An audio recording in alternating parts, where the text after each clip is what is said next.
Welcome into Surviving Paradise, the podcast that takes a sometimes serious, oftentimes humorous look at the claim by JW, Jehovah's Witness leadership, that they are living in a modern-day spiritual paradise. I am your host, Stacy Bauman, former elder, ministerial servant, and a kid raised as one of Jehovah's Witnesses throughout the 70s and 80s. As I do, a quick warning, we try to heal here. There's fun, sarcasm, experiences, my own brand of observation. Please note that anything shared here is never meant to offend, only to get someone thinking. Welcome in, and thanks for being here. Many people leave Jehovah's Witnesses and immediately dump any belief in God or spiritual things. That's been my observation. It didn't come as a surprise to me that many former Jehovah's Witnesses I've encountered instantaneously, almost overnight, became atheists once they left the modern-day spiritual paradise. It's important to recognize that the reasons for leaving Jehovah's Witnesses and adopting atheism are very personal and very complex. There's no one reason, nor does every ex-JW became an atheist. Some people move on to different brands of Christianity and other religions. But once I was no longer serving as an elder and could sit back and watch the hamster wheel in motion without having to be on it, I was able to examine everything with critical thinking. And while I'm now a devout agnostic, my journey out of paradise included looking at the source material with a critical eye. And that included, as you might have guessed, the Bible, the history of religion, and a whole bunch of other things. I needed to know if the Bible itself was valid, or if I still really believed that it was inspired by an invisible God that really hasn't done much in a while. Hasn't done much, but putting all that aside, there are those that walk away from Jehovah's Witnesses and continue their spirituality under a different umbrella. They may switch religions or adopt a new belief system. We've seen it. I've seen it. There's still, in many cases, a strong desire for community, even more so for purpose. I get a lot of messages from people asking, how did you navigate this? How do you feel about this? What reason is there for me being here? Lots of deep questions, and I have the utmost respect for that. For that continuation to pursue a belief system centered on Christianity, I found that most are attracted to the man, Jesus Christ.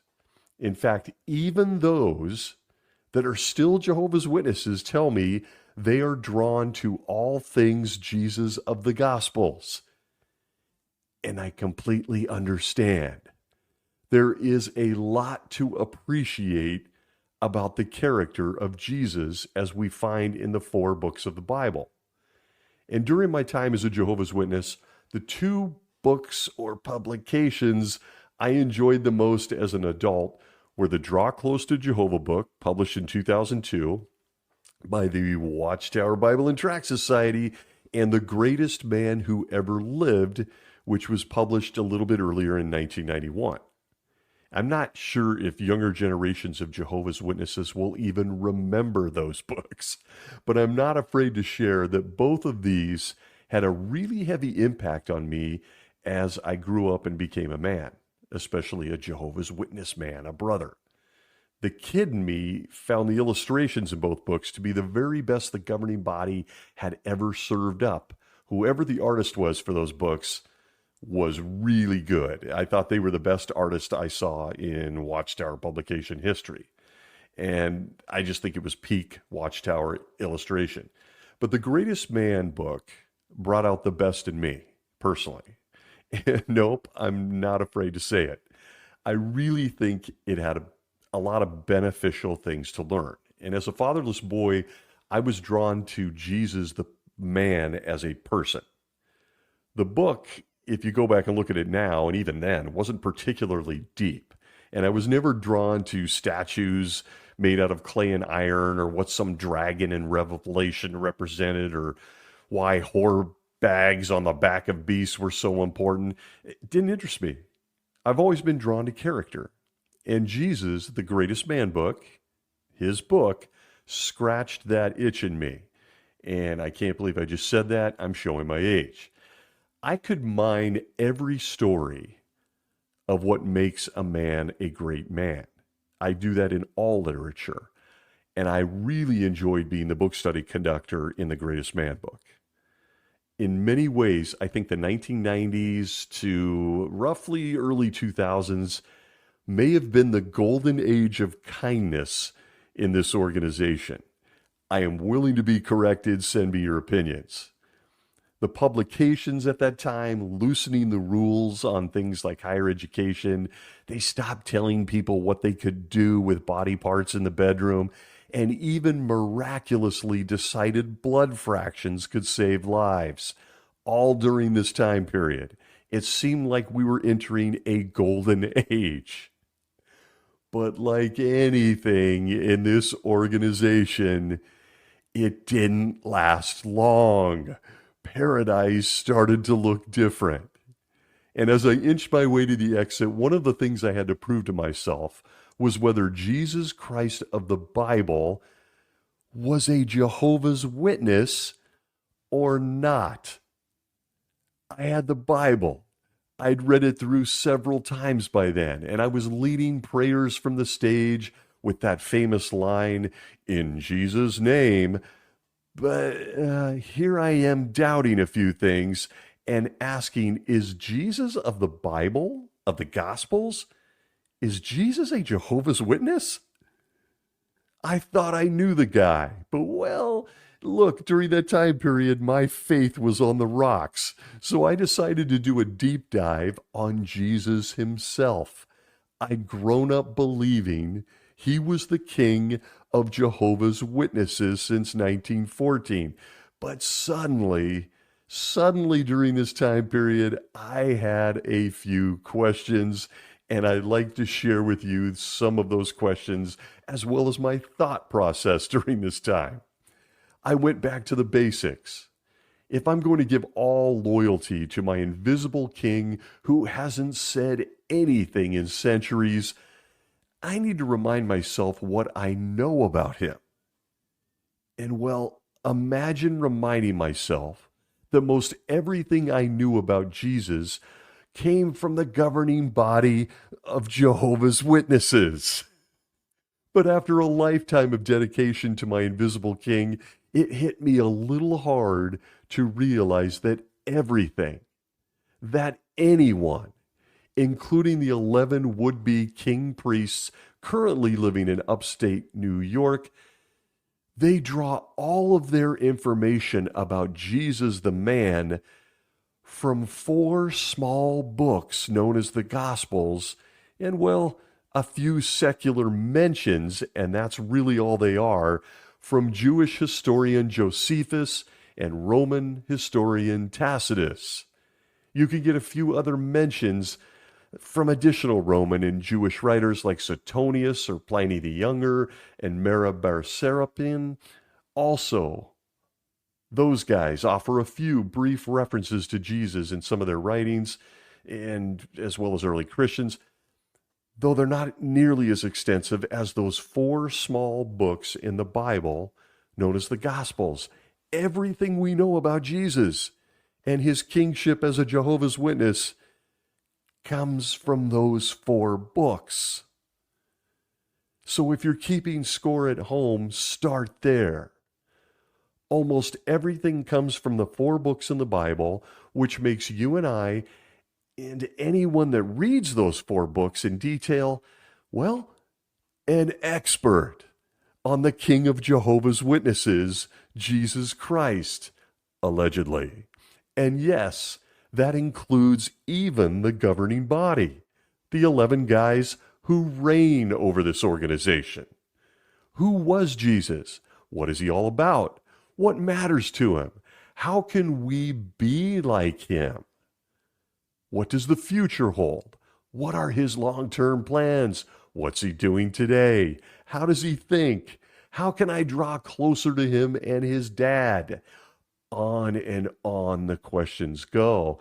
And any answers on any question you may have about Jesus or how you personally can act like him and follow him, well, are in that book that you can find in a side table at your local Holiday Inn.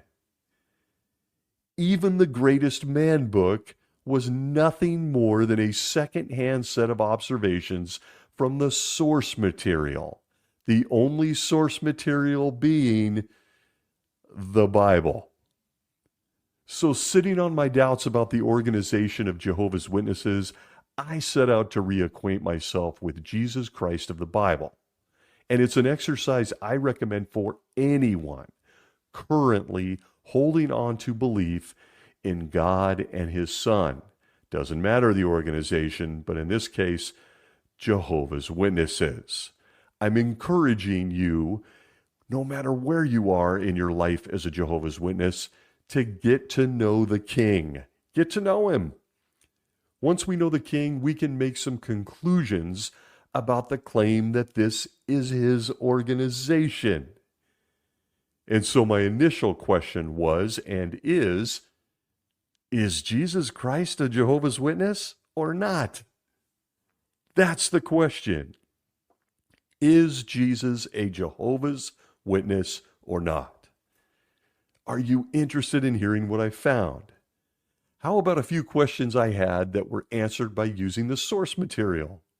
Here are a few of my observations, and in the end, conclusions. At least for me personally, you can arrive at your own. I encourage it. Here are a few, including the 11 men we're told he trusts the most on the planet, as well as those that came before them, the guys that came before them on the governing body and other iterations of it.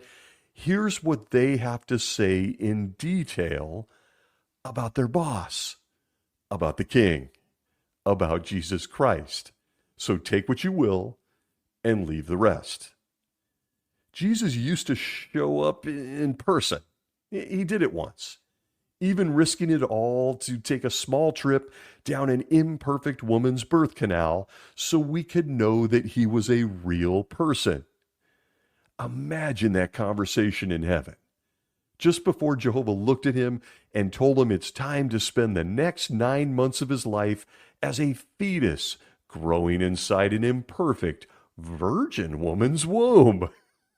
Jehovah's Witnesses believe that it was Jesus that created everything we see, the entire universe, other than himself. He was made by Jehovah. He made the angels, he made the expanding universe, he even made us humans. So in my odd mind, I often wondered if he found it weird to be living inside a female that he created with a man's rib. Did he find that odd? He had seen a few births in his time from heaven, let's be honest. I wonder how excited he was to experience a birth. And well, how do I say this? Because you can't deny it, folks. They didn't have Walmarts where Mary and Joseph could go down and buy formula to feed him as a baby. They didn't even have bottles. So the Creator himself was going to be, and I'm going to be really delicate here, he was going to actually nurse off a woman's breast. He was going to see boobs. Yeah, not like he hadn't seen them. He made the woman. So he made her pretty nice, I think we all agree. But he was going to nurse off a woman's breast. And that was an image I struggled to shut down in my head. Let's just be honest. I hope you're not struggling with it now due to me. And I don't have time to go into Mary looking at him as she nursed him. Oh, hey, look at that. There's the Son of God on my boob. Look, I warned you. But according to the Gospels, we learn a few things about his first, and let's be honest, his only appearance on this earth. We get very little about Jesus growing up. Nothing. And as a Jehovah's Witness, I found that very odd. I think that's very strange to this very hour. Well, yeah, a little bit. Following the accounts of Jesus' young life, there is a gap in the Bible of about 18 years in his story in those 4 gospel books and in the New Testament. You remember in the Greatest Man book that his parents lost him at one point. And I got to tell you, I got to tell you, random thought, do I even have the time to discuss Jehovah trusting his one and only creation and son and everything he loved most? Oh, and by the way, also the Redeemer of all mankind, all the rest of us, to a couple of adults that lost him. Jehovah's kid was lost by these two. They lost the Son of God. It's in the Bible. They lost him. And come to think of it, maybe it was this that set the tone for the governing body's modern day lack of concern for children. I mean, maybe they're getting it from this. I don't have the time. Back to the thought. They found Jesus in the temple as described in chapter 2 in the Gospel of Luke. It is the only event of the later childhood of Jesus mentioned in a canonical gospel. It describes Jesus at the age of 12. After that, we got nothing. Nada. Nothing. Look, I throw myself under the bus a lot, but yeah, this is my brain and how I walked through this entire subject matter. Is Jesus a J-dub? If you're like me, you may have wondered why Jesus showed up in the flesh one time and he shared next to nothing about his childhood or his adolescence. Why? Well, I knew I could count on the men in New York to answer that question for me. From the Aid to Bible Understanding book, The Big Blue Bomber, for those of us old enough to remember, page 922, the governing body answers my question. It says, quote, "The brevity of the record concerning these early years is certainly," man, strong word, "is certainly due to the fact that Jesus had not yet been anointed by Jehovah as the Christ and had not commenced carrying out the divine assignment awaiting him. His childhood and the growing up process, like his birth, were necessary, though incidental, means to an end." End quote. Oh, okay. What do they base this on? No one's quite sure. There's no reference. They're just telling us it's so. So I'm out of bounds for wondering this then. Got it. If it's all because he wasn't baptized yet, and oh, I'll get to that. So he gave us nothing on his childhood or his adolescence because he wasn't baptized yet. So I'm guessing then that, like Stephen Letts said on camera a few short years ago, Jesus at this point in his life was like kids today. Jesus was nothing more than a little enemy of God, right? He hadn't been baptized. He didn't share his childhood in the Bible because he wasn't part of the divine plan yet. He wasn't even a Jehovah's Witness. He was a little enemy of God. I'm just following Stephen's line of reasoning. No baptism. Childhood isn't apparently important. And why exactly was a human birth necessary, as the Aid book just said? Jehovah made animals talk. He made bushes talk. The sun stand still. Angels would appear out of thin air. There was chariots in the sky and visions, and whales could vomit up prophets. Jehovah couldn't have just had a parade to signal Jesus just, voila, appearing on the planet? I guess not. Jesus had really changed because now he continues to change because he's building a movie studio and an animation studio so he can talk to kids with more Caleb and Sophia videos. The same guy that gave us nothing on his childhood because he wasn't part of the plan yet. But how he navigated that bully at the temple, not important. You kids navigate him in high school. He wasn't baptized, and well, shut up, Stacy, stop asking questions and stuff. That's what I got out of this part of my journey. But all of that pales in comparison to what I thought about the gap in Jesus' earthly itinerary. I feel confident in saying that most people who listen to this silly show have all been teenagers. And speaking for myself, we would have loved, and I do mean loved, to see how Jesus Christ, the ultimate Jehovah's Witness, handled his teenage years.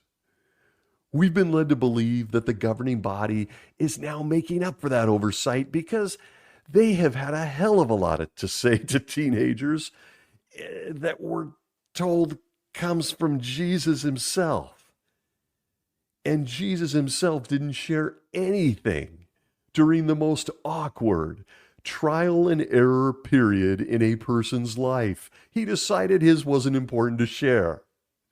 His guys in New York have a lot to say to J-Dub teenagers today. They've got youth books, so many renditions. They've got movies. They've got the Caleb and Sophia videos. They've got dramas at conventions. They've got Watchtower articles. They've got school brochures. And they've got so many talks we can't count them, all targeting Jehovah's Witness teenagers. So I can't shake the question. Why wouldn't Jesus want us to know how he handled the teenage years? Why? We got nothing. And surely, in getting the full human experience, Jesus dealt with the same stuff the rest of us did as teenagers and Jehovah's Witnesses, right? He had to deal with it. Did he get butterflies in his stomach when that cute Israelite girl smiled at him? Big brown eyes, we know he had testosterone because, folks, he had a beard later on. Did he feel pressure to be a carpenter like his stepdad? Speaking of stepdad stuff, wow, the questions are endless. I'll stop there. But look, putting it very delicately here, he was a teenage boy. Did he fight that horrifically sinful habit known as masturbation? He hadn't yet written the youth book, but he had to deal with a very hard and touchy subject. Okay, I shouldn't have said it, but there it is. I got it out of the way. I'm out of bounds. I'm done. But with the abundance of material that Jesus now pours on teenagers through the 11 guys in upstate New York and has for decades, why didn't he give us his best pointers from his own experience? How did he navigate the teenage years? How can I avoid OnlyFans as a teenage boy? What did Jesus do? How can I convince my school counselor I'm okay with a minimum wage job? I've got book carts to watch. It's more important. Now, wasn't important to Jesus to share any of this. He has the guys in New York to do that for teenagers today, despite him not doing it in the Bible. But all of this was based on showing up here on earth in person.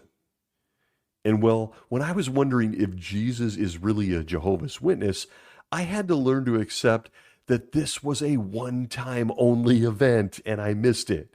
I didn't have a ticket. Jehovah's Witnesses fully believe that Jesus has been here the entire time, well, since 1914. And in my quest to nail down proof that Jesus was a Jehovah's Witness, I was told I had to accept that everything I needed to bank my life on would be, gosh, this is awkward. It would all be invisible. We wouldn't even see it. Jesus himself is just out of eyeshot at your local Kingdom Hall. He's there, though. We're told he's there. You just can't see him. He's there choosing elders that in modern times might even be a pedophile. But he's there. He's just invisible. And so glad I had the governing body to explain this to me. From Reasoning from the Scriptures, page 343, we're told, quote, "What is meant by his," that being Jesus, "coming on the clouds and every eye seeing him," from Revelation 1:7. What is indicated by clouds? Invisibility.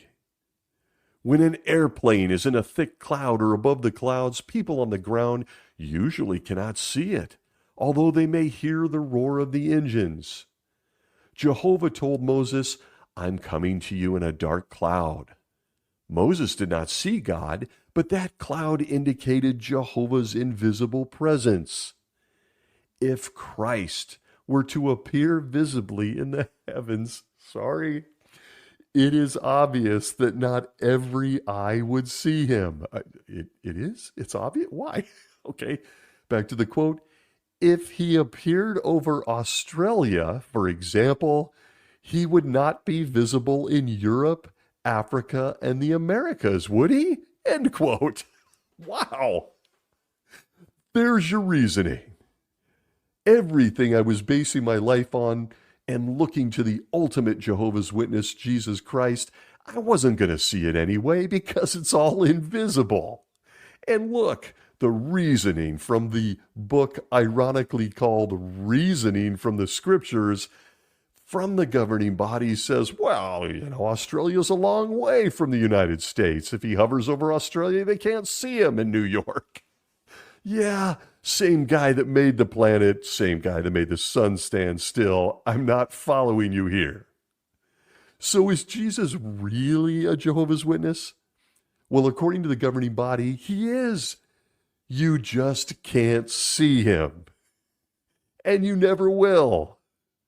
He could walk on water and bring people back to life. But as for 2025, using the reasoning book, he's like an airplane behind the clouds, and he can't be in Australia and Ireland at the same time. So Jesus is just going to sit this out. He's going to sit it out invisibly. Trust me, bro. And if I didn't believe Jesus was leading Jehovah's Witnesses, despite not ever being able to see him or even a sign from him, well, I've got an attitude problem. And so do you. From Insight on the Scriptures, Volume 2, page 678 and 679, we are told this, quote, "A bad condition of heart, coupled with wrong expectations regarding Christ's presence, no doubt contributes to the attitude of ridiculers. It was foretold in the last days they would scoff, saying, 'Where is this promised presence of his?' Clearly, men will be aware of what is taking place at the revelation of Jesus Christ, with his powerful angels in a flaming fire as he brings vengeance upon those who do not know God and those who do not obey the good news about our Lord Jesus. This, however, still allows for an invisible presence that goes undiscerned by all but the faithful prior to that revelation. We may recall that Jesus, when paralleling his presence with the days of Noah, states that in Noah's time, the people took no note until watery destruction came upon them, and so the presence of the Son of Man will be. End quote. And there it is. Hold my hand and walk in a circle. I'm a member of the governing body. My 500-year-old celibate boat-building zoologist always makes a weekly appearance on this show. Why? Because they love the guy. And if you don't believe Jesus is leading Jehovah's Witnesses, he's just off camera. He's invisible. He's just off camera, okay? He's invisible. See, he's over there. He's invisible.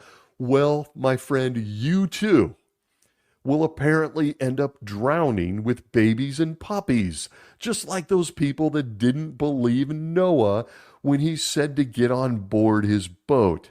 You know, as he drug a couple of tigers on leashes and dealt with Mrs. Noah's sexual frustrations. Jesus gets a lot of mileage out of my guy Noah. Or should I say the governing body does, and I, for one, am grateful. But did you check out the reasoning? Jesus is invisible, and if you don't believe us, you've got a bad attitude. And something about Noah and his invisible presence and what? Nothing explains this. And as I do, I took inventory. Jesus gave us 4 books that are, quite honestly, filled with contradictions so that we could know him. Never mind the contradictions. He then promised to return, and the governing body said, I wouldn't even be able to see him. But hey, he's here. He's just invisible. He's right over there. Look to your right. Nope, maybe to your left. Nope, up there. So, okay. Here I am in this exercise. I'm proving he is a Jehovah's Witness. He's the best Jehovah's Witness. So I decided to look closer at the details of when he got here in the mother of all return visits. I needed to build my faith in Jesus to prove he was a Jehovah's Witness, and I started there, at the beginning. And as you might discern, I don't know how to say this, folks. I was only left with more questions, but I kept going anyway, and I really stumbled on why a Jehovah's Witness, much less the king of Jehovah's Witnesses, would struggle to nail down an appointment such as saving a life, much less all of human life. You see, Jesus allowed some bad information to get out. Did you know this? Did you know that Jesus, well, he kind of looked the other way. I'm not sure which way he looked because he's invisible, but he looked the other way and let some bad information get out about when he was going to be the best Jehovah's Witness. From the publication The Time Is at Hand, the 1911 edition by the Watchtower Bible and Tract Society, page 239, Jesus greenlit this, quote, the year AD 1878 clearly marks the time for the actual assuming of power as King of Kings by our present spiritual, invisible Lord. End quote. Oh, if you're a J-Dub listening, did you know this? Wait a minute. He originally said he's going to be the ultimate J-Dub and sit down on his throne in 1878. But then, you know, some things changed and we can't corroborate because it's all invisible. But there is, you know, this proof now that he actually didn't do it till 1914, which is a 36-year swing on when the invisible king returned. But who's counting? It's only 36 years. But what was I supposed to do with this when I discovered it? From the Watchtower, January 15th, 1993, page 5, quote, the Watchtower, really? The Watchtower has consistently presented evidence to honest-hearted students of Bible prophecy that Jesus' presence in heavenly kingdom power began in 1914, end quote. Wait a minute. Well, wait a second. I gotta jump in here. They're claiming they've consistently presented evidence. No, not true. They haven't consistently presented evidence, and you can see the failed communication here because, well, it's in print. But as the chief Jehovah's Witness, I guess we need to just realize that maybe Jesus is allowed to make a few mistakes. He was off by 36 years originally. Maybe he's lying. I mean, is it possible? Did he just tell a lie? I mean, how many human lives, how many babies were born between 1878 and 1914? It's 36 years. I don't know, a few people. I guess it doesn't matter, right? It just doesn't matter who those people were or what they believed or whether Jesus was the chief Jehovah's Witness at that point or not. I guess I'm just going to push it into the category sort of like those missing teenage years that he didn't tell us anything about. It's not like Jesus made this mistake multiple times, right? As a Jehovah's Witness. I mean, come on. I found one. Let's cut him some slack. Let's cut the organization some slack, right? They made this mistake one time. 1878, we're off by 36 years. 1914, no comment from Jesus. Haven't seen him, but he's right over there. Oh, wait a minute. Oh, wait a minute. From studies in the scriptures, the time is at hand, 1889, reprinted in 1911 on page 99, we're told this, quote, in view of this strong Bible evidence concerning the time of the Gentiles, we consider it an established truth that the final end of the kingdoms of this world and the full establishment of the kingdom of God will be accomplished by the end of AD 1914. End quote. Wait a minute, I cut him slack on the 1878 thing, but wait a second. The end? Wait, the end of the world is coming by 1914? Wait. They didn't even have the name Jehovah's Witnesses yet. That in 1911, that didn't happen for another 20, 30 years.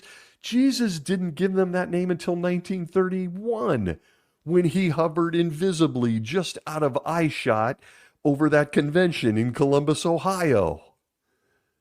But here it is again. Another mistake? Wait a minute. We were told 1914 would be the end of the world. And well, today, Jehovah's Witnesses believe it was just the beginning. It was the beginning of the last days. And we're still in them. So in my deep dive to decide where Jesus fit in this Jehovah's Witness hierarchy, I learned that he first said 1878, then he said, oops, no, not 1914, but in between there he also said 1914 would be the end of the world. It's all very confusing.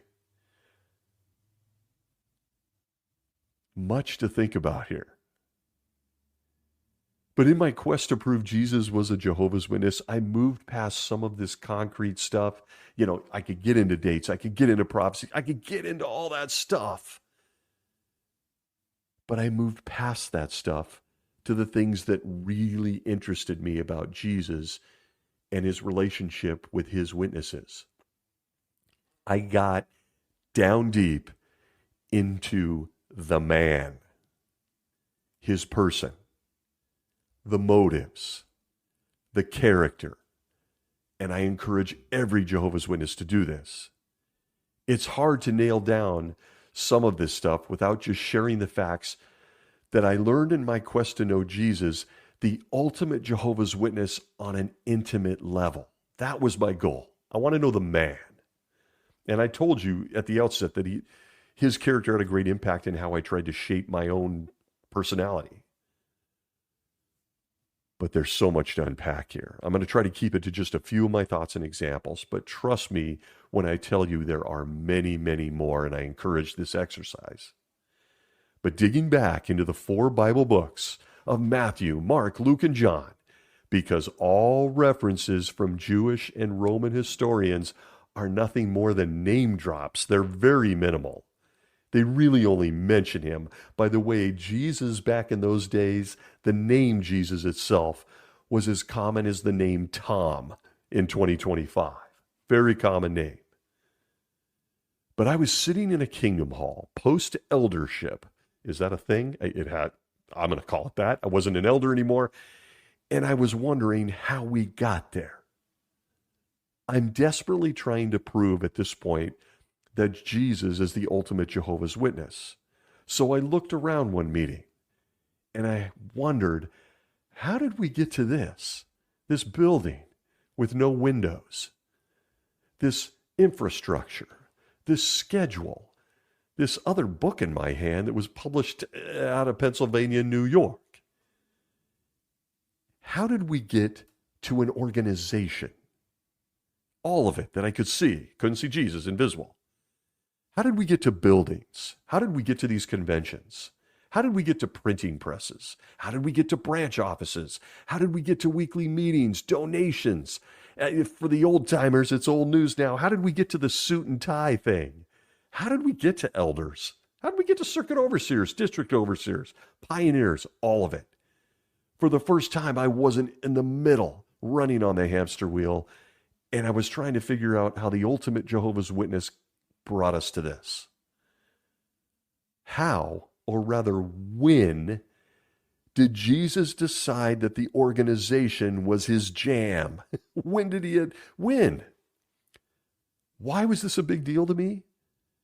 Well, because it was all of this stuff, including being told and building a life around fully trusting in an earthly organization that was the only way, at least I was told, I could live forever. And I could ask the ultimate time management expert, the resurrected Noah, how at 500 plus years old, he chose the days during his week to travel to Antarctica to get penguins versus the days in his week spent cutting down trees and shaping them for his ark, all without tools. I spent most of my life just trying to stay awake at meetings. When did Jesus, as the ultimate Jehovah's Witness, decide to go back on everything he ever said and make getting to know him and be saved during this incoming, invisible, massive slaughter? How and when did he go back on everything he taught us and then tie it to an earthly organization? Because in select places in the Gospels, I could read it with my own eyes over and over and over again. I was told this, quote, "And yet you do not want to come to me that you may have life," from John 5:40 of the New World Translation. I didn't hear an organization in there. It was about someone personally coming to him. It was a choice. How about this one? We see it at every football game. From John 3:16, also parts of verse 36, New World Translation, quote, "For God loved the world so much that he gave his only begotten Son," as well as a multi-billion-dollar printing organization. Nope. Back to the quote, "in order that everyone exercising faith in him might not be destroyed, but have everlasting life. He that exercises faith in 11 guys," no, "in the Son has everlasting life," end quote. How did we get here? How am I sitting in this kingdom hall? Why are we building these kingdom halls? Why am I listening to this guy? Why do I have to obey him? The ultimate Jehovah's Witness and alleged king of Jehovah's Witnesses at this very moment forgot to mention an organization. He never mentions it. And we're told it's life and death if we're a Jehovah's Witness. But that's not all.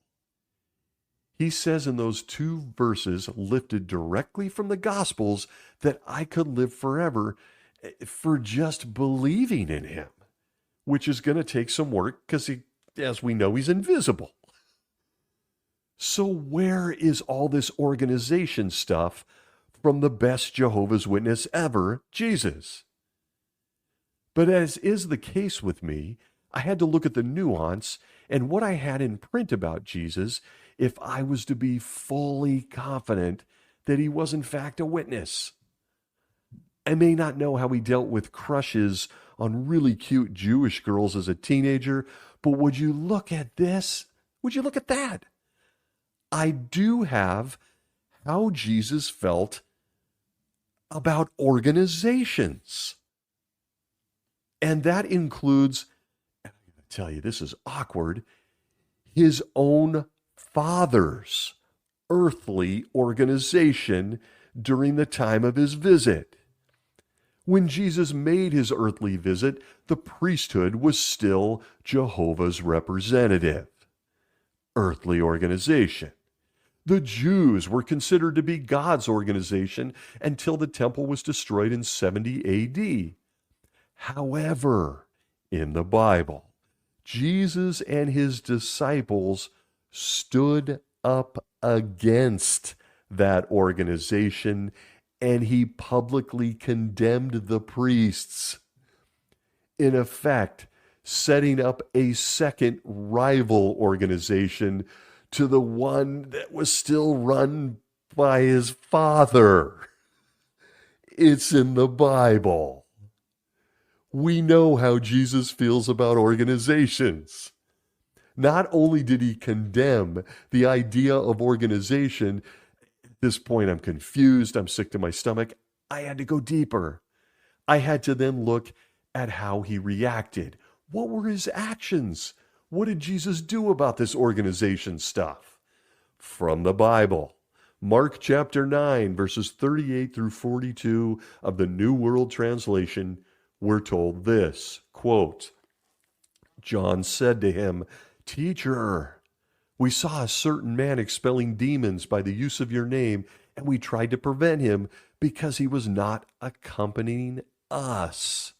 But Jesus said, Do not try to prevent him, for there is no one that will do a powerful work on the basis of my name that will quickly be able to revile me.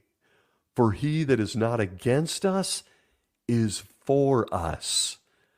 For whoever gives you a cup of water to drink on the ground that you belong to Christ, I truly tell you, he will by no means lose his reward. But whoever stumbles one of these little ones that believe, it would be finer for him if a millstone, such as is turned by an ass, were put around his neck and he was actually pitched into the sea. End quote. How did Jesus feel about organizations, infrastructure? Yep, the very guy I loved learning about in the Bible and the Greatest Man book not only never mentions an organization, and I mean ever, but he told his apostles, you remember, we're told they're part of the original governing body, that they would be better off drowning themselves if they stopped anyone that was just acting like Jesus. Welcome to my head. I always dug into these stories because they truly had the answers as to the man. There was no organization needed. He condemned the only one they could see and said, if you forced someone away from me and into my dad's organization that I'm here to knock down, you're better off taking a deep dive in the ocean with an anchor tied around your neck. Seems pretty clear to me how Jesus felt about organizations. Imagine what that's like coming to this revelation while sitting in a kingdom hall. So if Jesus is in fact a Jehovah's Witness in 2025, why was condemning God's earthly organization during his only visit to the planet even a thing? Why? Why was he telling people to follow him and not the organization that he had been born into and grew up in as a Jew? Why? Did Jesus mention an alternative organization? Did he mention Jehovah's Witnesses? I mean, heck, he told everyone that would listen back then to be on the lookout for Jerusalem's destruction. And again, he even alluded that this same hope to the Gentiles, non-Jews, that they too would join the crowd. They would follow him at a future date. He alludes to all this stuff. He talks about it, but Jehovah's Witnesses still teach everything Jesus taught back then, of course, was really about our century. it wasn't about his time. He was teaching all of these things about the last days, but during all of these other teachings about what was coming, he never once, not once, mentions that people should be on the lookout for his organization. An organization, we're told, is life or death if you're in or out of. He never even mentions the requirement of organization. He does condemn them. So I ask, if Jesus is in fact a Jehovah's Witness, because his self-proclaimed organization today has puts these types of things into print. You can read it for yourself. Watchtower, 1983, February 15th, page 12, we're told, quote, "To receive everlasting life in the earthly paradise, we must identify that organization and serve God as part of it." End quote. Jesus never mentions it. The Watchtower of 83 says your life depends on it. And if you're a Jehovah's Witness today, you know this is by far the reminder that is on a constant loop at all of your meetings, in your talks, in your videos, in your head, everything, everywhere. Constant loop. Organization, organization, organization. But how about this? And something I could never dismiss in my time as a Jehovah's Witness was the ultimate Jehovah's Witness, Jesus Christ, that claim he only came to the earth for one reason. I could never dismiss this. Can you? Do we realize that Jesus Christ, from the 4 books, the source material, came to this earth? He is the ultimate Jehovah's Witness, so we're told, and he only came here to preach to apostates? That's a fact. Jesus only came to preach to apostates. Did your butt pucker if you're a Jehovah's Witness? It's the truth. From Matthew chapter 15 and verse 24 of the New World Translation, we are told, quote, "He answered, I was not sent to anyone except to the lost sheep of the house of Israel." End quote. Jesus' words. Yeah. Jesus' only ministry, the only people he would get involved with, were apostates. The Jews were an apostate nation. Condemning organizations run by men was a thing for Jesus. And well, if he is a Jehovah's Witness in 2025, my question shifts to this. What the hell is he doing? Is Jesus now an apostate? Is Jesus really a Jehovah's Witness? Because, well, let me give you what this organization has to say constantly about apostates.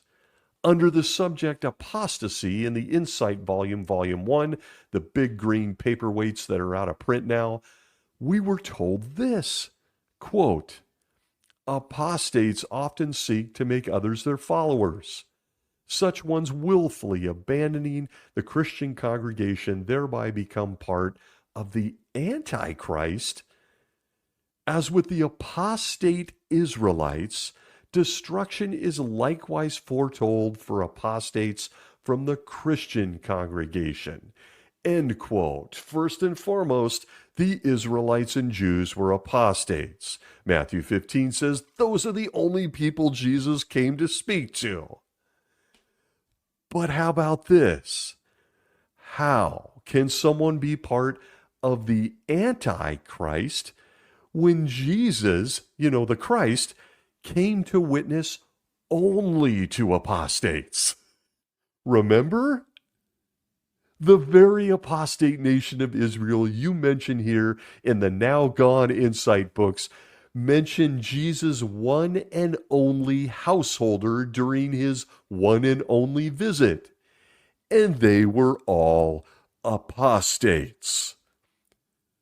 But if I follow the example of the ultimate Jehovah's Witness today, and I speak to an apostate today, I'm now part of the Antichrist?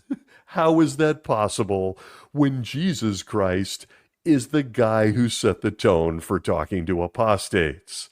We have a problem. Jesus did it, and he's the ultimate Jehovah's Witness, remember? Make it make sense. As a Jehovah's Witness, Jesus called them his lost sheep. But did you know, and I'm sure you do if you're a witness, his organization, the one he never mentioned, calls them something completely different. From Examining the Scriptures Daily, 2011, August 18th, page 83, we're told, quote, Satan was the first creature to turn apostate. Modern-day apostates display characteristics similar to those of the devil, end quote. Jesus left heaven, slid down Mary's birth canal, even died a brutal death, all to talk to apostates. But in the modern-day world of Jehovah's Witnesses, with him in charge, they're just like Satan the devil and part of the Antichrist. From the Watchtower of 2011, July 15th, Study Edition, Simplified, page 11, quote, The Bible says that apostates are mentally diseased and that they use their teachings to make others think like them, end quote. We are now being called Satan the devil. We're mentally diseased. We're part of the Antichrist. How about another? Watchtower of 1993, November 1st, page 19, quote, True Christians share Jehovah's feelings towards such apostates. They are not curious about apostate ideas. On the contrary, they feel a loathing toward those who have made themselves God's enemies, but they leave it to Jehovah to execute vengeance, end quote. Well, okay then. The King of Jehovah's Witnesses, whose entire reason and visit here to planet Earth was to talk to apostate, has clearly, completely changed his tune in 2025. He's really changed his tune, hasn't he? He decided to get a placenta backpack, get his own belly button, and gum his food as a baby. Oh, and then be hung to die for only apostates. I'm just pulling this from the Bible. I'm guessing that is why he now loathes apostates and looks forward to Jehovah, quote, executing vengeance on them all. Does anybody else see it? Yeah, it's not debatable, folks. And I used to go through this while I was the book study conductor. And people wonder why I was asking if Jesus is really a Jehovah's Witness. I would stare at the Greatest Man book illustrations as my assistant ministerial servant read the paragraphs to the group. Remember the illustration of him taking a secret meeting with Nicodemus of the Sanhedrin? You know, an apostate? Or how about the illustrations of him in the Greatest Man book eating with sinners, including tax collectors? You know, apostates, guys hired by the Romans.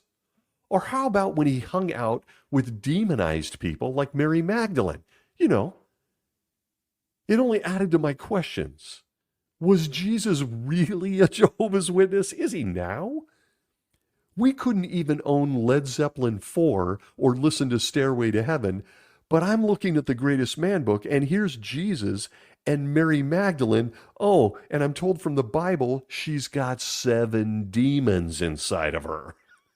But I can't listen to Stairway to Heaven.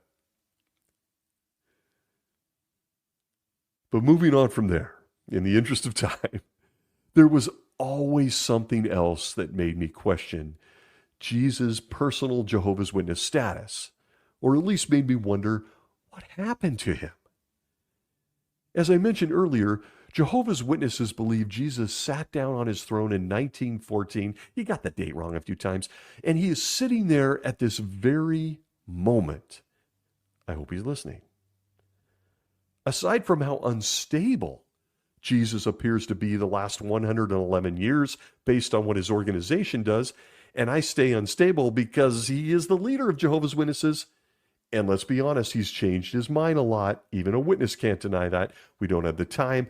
But I say that because he also, well, he doesn't set the best example for Jehovah's Witnesses. Ugh, does that make you uncomfortable? I mean, even I, all this time later, was like, what? Jesus doesn't set the best example for Jehovah's Witnesses. He doesn't. Allow me to explain. Jesus was in heaven from 33 CE to 1914, according to this organization. Doing what? We're not told. We don't know what he was doing. He was invisible, so maybe no one knows. But he did have a governing body. Just ask the current 11 guys. They'll tell you they go back to the apostles. But then the long-awaited event came. He would be crowned king in 1914.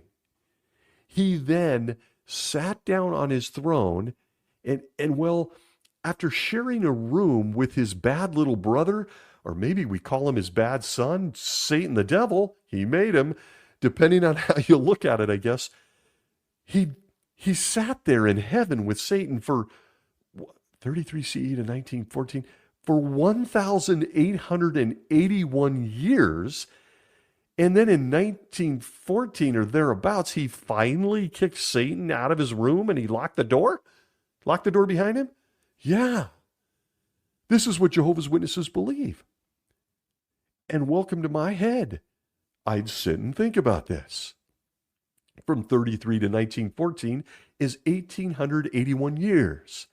And I got to tell you, that having Satan in the house all that time is a lot of bad association. You remember that spoils useful habits. Not only was Satan up there in the room and in the house for almost 2,000 years, awkwardly, even after having Jesus killed, he had him killed on earth, and then Jesus went through the clouds and returned home only to find Satan sitting there, making for some really awkward moments when they crossed, paths in the hallway up there. But Jehovah's Witnesses also teach that his demon friends were spending the night as well. They had sleepovers. From Bible Questions Answered, page 49, we get this, quote, "For a time," 1,881 years to be exact, back to the quote, "Satan the devil moved about in the spirit realm at will, including entering directly before God alongside the faithful angels. But the Bible foretold that there would be a war in heaven that would result in Satan's being expelled from heaven and cast out into the earth. Both Bible chronology and world events confirm that this war in heaven has already taken place.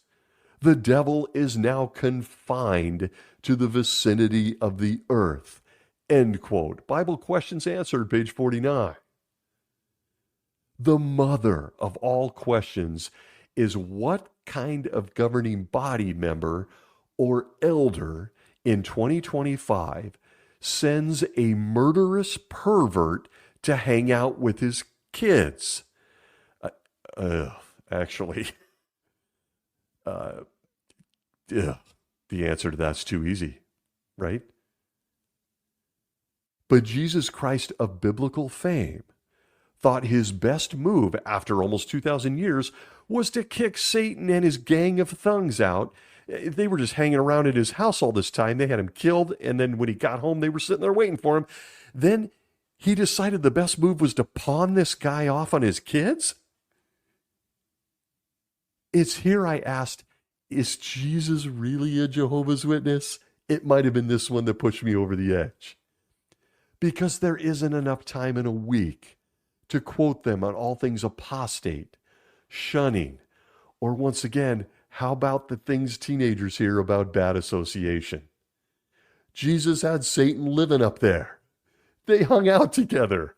They'd pass in the hallway, and he'd have sleepovers with his demon friends until 1914, allegedly. But the endless, making it super simple and just like knocking it down to simplicity, because I always think of kids, The endless reminders about bad association when Jesus was hanging around with the most evil guy on the universe. From the Awake of 1996, October 22nd, page 15, we're told this, quote, since worldly people are existing as slaves of corruption, their company cannot bring you true happiness, end quote. I guess Jesus thinks this is good advice and applies today. But having the very demon that made worldly people and caused mass mayhem, death, and more for a 1,881 year sleepover was apparently not a big deal. Satan was in heaven. And in my quest to answer in my own mind why Jesus, as the ultimate exemplar of Jehovah's Witnesses, was allowing this, I got nothing. I've never found an answer. But even worse, when he decided to finally get rid of the guy couch surfing who also had him killed, he sent him to his kids. He put him in the kids' room. And he's still here, apparently. But then there was this. Worldwide Security Under the Prince of Peace, one of my favorite books of theirs, page 27, where we get, quote, in this warfare, unseen to human eyes, the royally empowered Son of David fought victoriously and ejected Satan the devil and his demon hordes from the heavens and confined them to the vicinity of our earthly globe.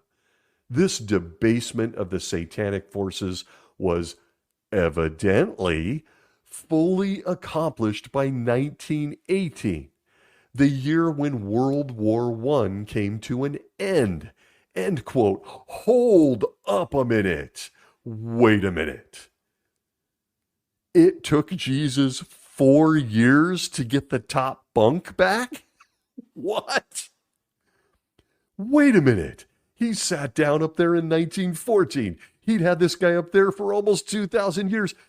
And when he finally decided to kick the couch surfer out and take back the top bunk, he waited another 4 years? Yeah.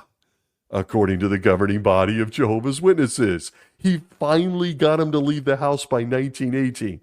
Not sure how you could explain that when you're all-powerful, the creator of all things, and your dad's right there to help you, but it took him 4 years. Yeah, right there in print. And I want to remind everyone, bringing it back to simple terms, Jehovah's Witnesses can't even go to a school dance. They can't even play school sports. Yeah, almost 2,000 years of having the guy that invented sex, drugs, and rock and roll hanging out in your house was apparently not a big deal, according to the ultimate Jehovah's Witness, otherwise known as Jesus Christ.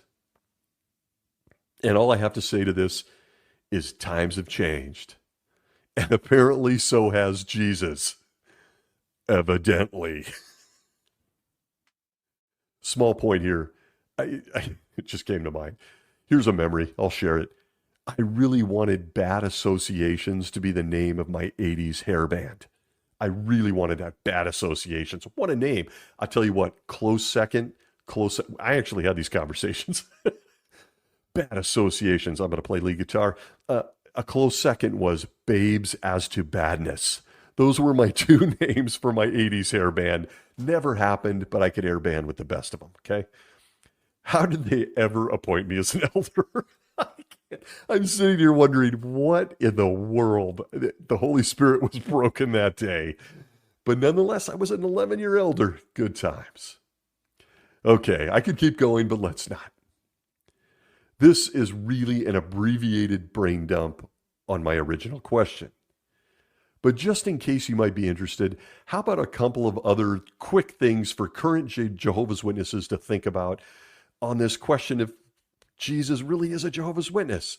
It's time for our it comes and goes. It's time for random thoughts. Here's a couple rapid fire.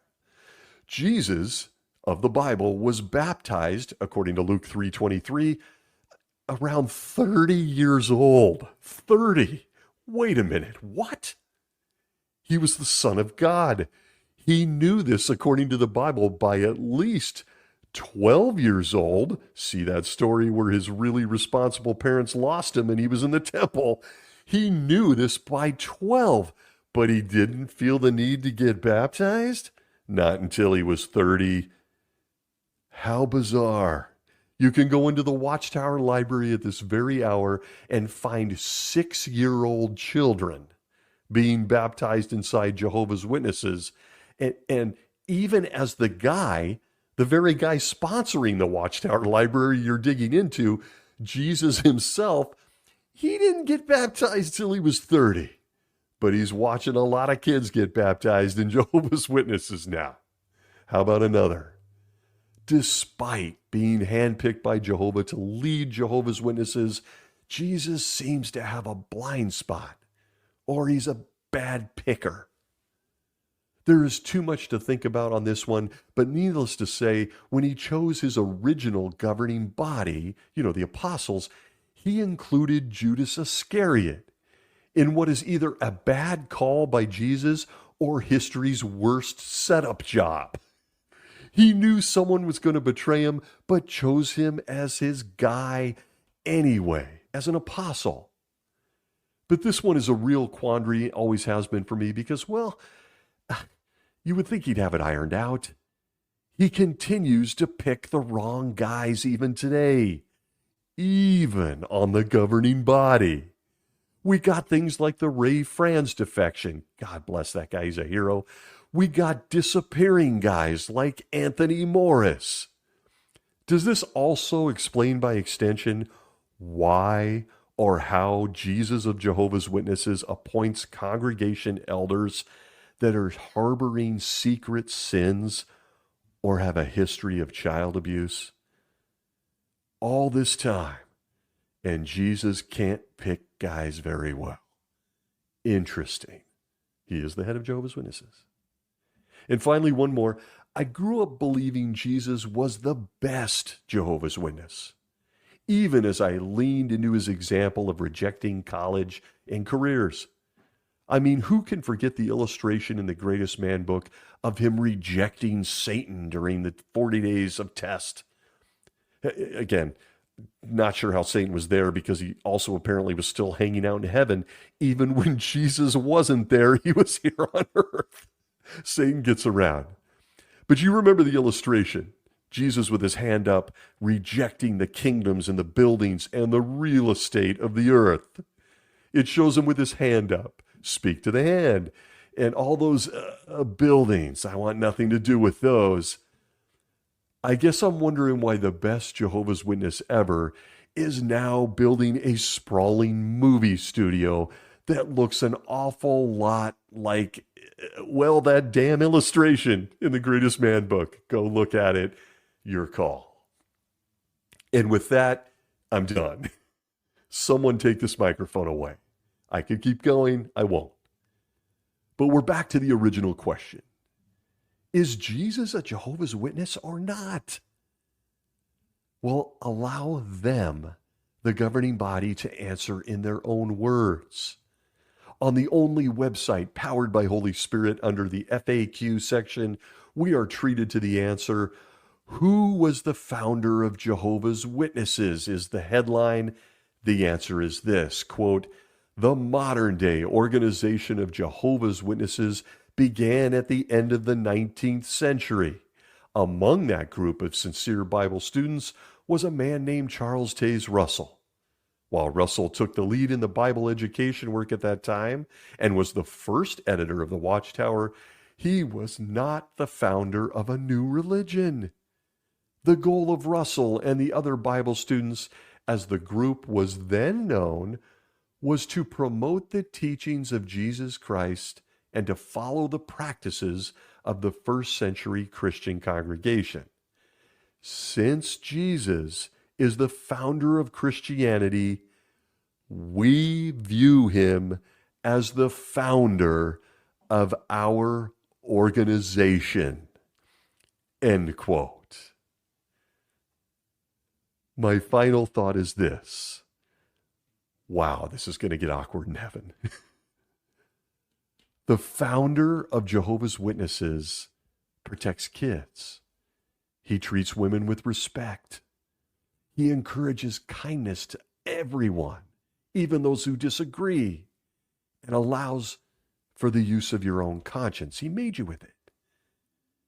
Furthermore, he doesn't shun anyone, including apostates. It's all in the Bible, those 4 books. In 2025, the only 4 books we have on Jesus show all of this without a doubt. That the founder of Jehovah's Witnesses is nothing like his organization. Which leads me to a question I've asked on this show so many times before, but I'm going to say it again. Based on what we see in Jehovah's Witnesses and the governing body, can someone do a check on Jesus? Is Jesus okay? Is he okay? I want to thank you for being here this week. Wherever you may be well.